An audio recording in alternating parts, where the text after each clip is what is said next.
nagkaroon ng video. Ako patawag pa rin ang relasyon na sinimulan. At kinakailangan maging maingat, masinop sa pagpapalit ng ating intriga na problema tuwing may pagbabago. At para ma-updated siya lagi at mas madali ng pagtan sa pamamaraan ng pangkaraniwang bata. Pero syempre, marami sa amin, nangangatid pa rin ang sitwasyon para sa akin, halimbawa, dahil ayaw naman natin na halimbawa, paltan ng paltan ang pagmamayari ng lupa. Mamaya, tataas na yung presyo masyado, wala nang Pilipino maka-afford. Pagkatapos yung natural resources, talagang God-given yan para sa Pilipino, dapat tayo rin na makinabang. So I think overall, it's very interesting hearing. I know na tuloy-tuloy pa rin ang panawagan ng Kongreso na magkaroon ng ceasefire. Sa palagay ko, hindi naman kami lumalaban, hindi naman kami umaatake, kundi pinapaliwanag lang natin sa taong bayan at sa lahat ng legislator kung ano ang dapat na patakaran. Para liwanagin natin yung mga issue. Yun naman, hindi naman tayo nakikipag-away, nakikipag-punuan. Ito ang sitwasyon. Ngayon, nauso itong mga loyalty,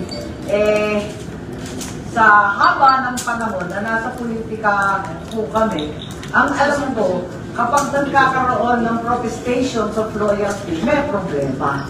Kaya, eto nga, bakit nagkakaganito, talagang may konting gulo. Ayusin na natin para makapagtrabaho at inip na ako sa pakbakan na ganito. Ang natitira na naman po dun sa PI na investigasyon na nasa akin, yung pagsasalita ni Attorney Anthony Abad. Dahil siya kasi ang nakapirma dun sa form. Kinakailangan talaga siyang kausapin at magsinumpa ang salaysay kung kinakailangan. Kung kami paliwanag kung sino siya at bakit siya may et al. Na sinasabi naman, hindi raw siya mismo, kundi yung firma. Alin ba talaga? Dito na po kami. Maliban pa dyan, kinakailangan din ipaliwanag kung saan nanggaling yung 55 million pesos. Hindi siya maliit na halaga na ginastos para sa TV ad. Hanggang ngayon, sabi nung Mr. Onyate at kanyang mga abogado, ibibigay daw nung hearing. Naghintay po kami na naghintay hanggang alas 4. Wala naman. Nakailang araw na po, isang linggo na, wala pa rin. Kaya, kinakailangan ibigay yan kaagad at ipakita kung sino yung mga donors dyan. Tinitignan natin sa BIR dahil dapat nandyan din yan, resibo dapat, at may pagbabayad ng donors tax. Lahat yun wala Kaya nakakapagtaka. At inamin rin Mr. Onyate na cash daw, ang bulto ng cash ang dinala kay Mr. Greg Garcia. Baka maaari naman nila i-detalye at ipaliwanag to.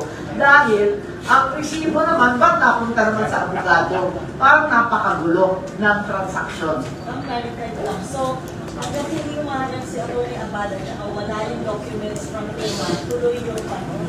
Well, kinakailangan tapusin niya. Kasi hiniling yan ng ating minority leader and I think it's but fair that it be provided.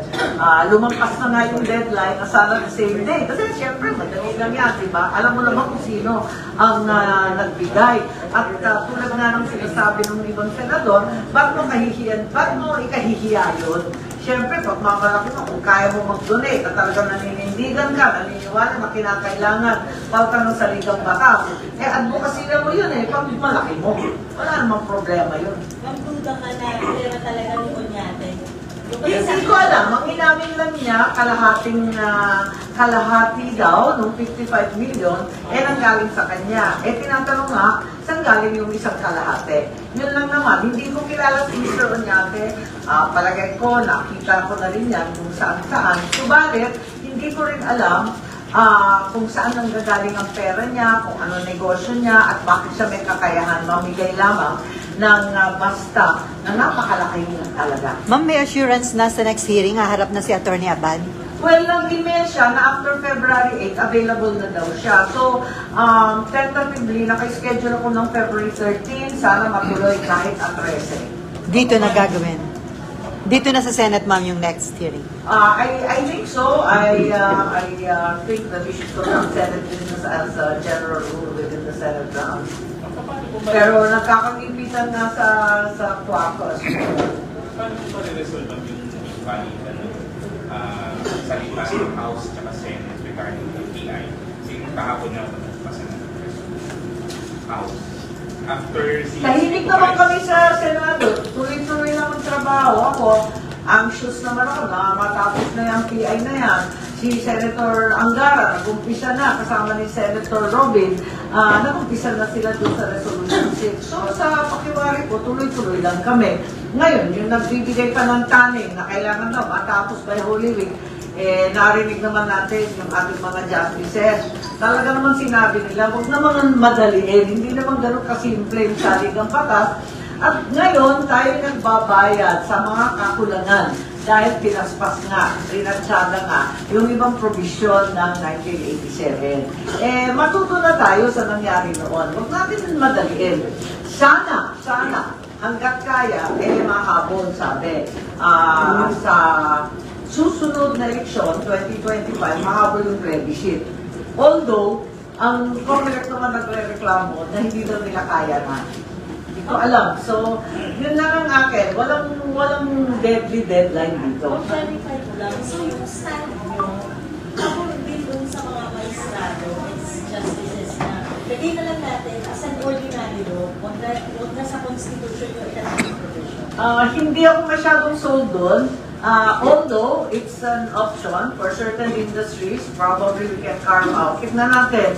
Pero natatakot rin ako kasi doon sa land ownership, baka maiwan ng Pilipino na wala nang masiterang lupa sa sariling bansa kasi naging masyado ng mahal. Ganun din yung natural resources, yung ating mga minerals, kasi fifth most mineralized country tayo sa buong mundo. Baka mapunta naman lahat ng pera sa mga dayuhan. Dapat makinabang naman ng Pilipino. So medyo umaalma ako doon sa sinasabing isang talent. Although, as I said, that is also something to be considered. Ma'am, how do you feel na parang kinukonsider ng House na intense assault at saka violation ng parliamentary courtesy yung ginagawang investigasyon ng Senate about People's Initiative? Kung tutuusin, pwede rin sabihin, ano pa ang natitira sa interparliamentary courtesy? Pinapatay na nga yung Senado. Pero ganun pa man, kinikilala pa rin natin ang interparliamentary courtesy. Hindi ko nga sinampina yung mga empleyado nila. At kung tutuusin, hindi naman covered ng immunity yun. Kasi hindi naman sila members of parliament. Nakalista sila doon, ang klaro-klaro sa lahat ng mga tinext nila na sila ay COS or Office of the Speaker or House of Representatives employees. Hindi ko pa nga sinasampina dahil nga gusto ko may manatili pang kortesiya kahit ina-abolish na ang Senado. Thank you. Ma'am, do you think the Senate President and the House Speaker should sit down to break their fast? May pag-asa pa ba?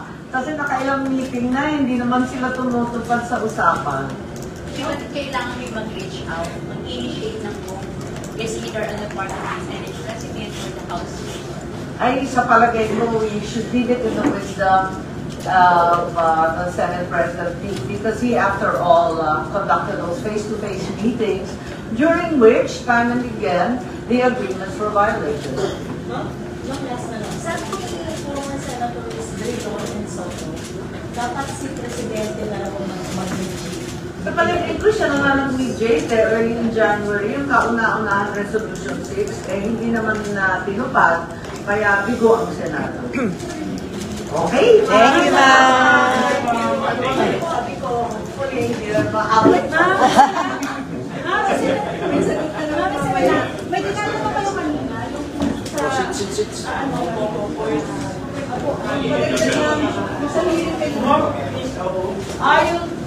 Matagal ko na kami tinatanong yung decommissioning ng MILF na nasa loob ng ating normalization process para sa MI.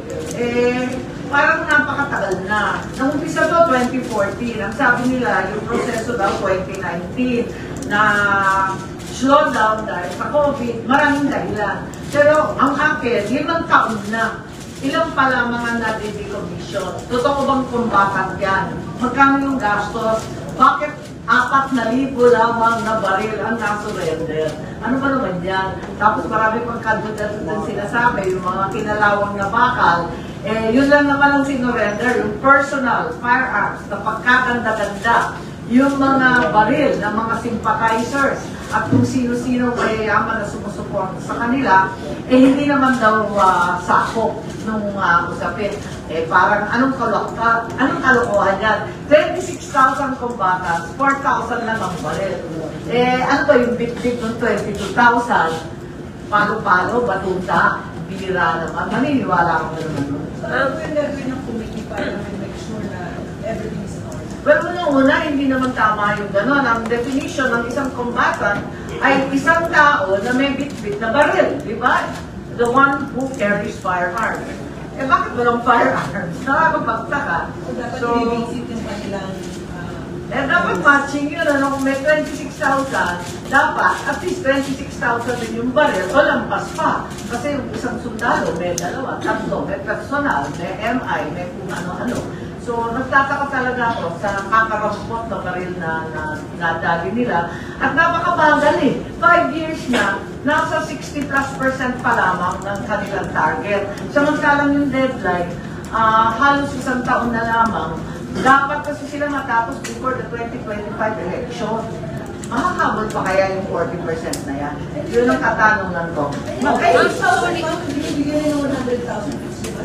O, nabibigyan daw ng 100,000 each. Although, marami akong naririnig, unang-una, na yung mga combatant, hindi daw totoong combatant yun, katatanda daw, at hindi naman daw lumaban. Tapos, yung 100,000, marami akong naririnig na hindi nga natatanggap ng buo, maraming kaltas, at yun nga, yung mga baril na puros kalawang na lamang daw ang sinusurrender. Kaya maraming duda at haka-haka tungkol dito sa decommissioning effort. And I believe it's very, very important, lalo sa panahon to na nakikita natin, may usapin na naman ng independent team na lang. So,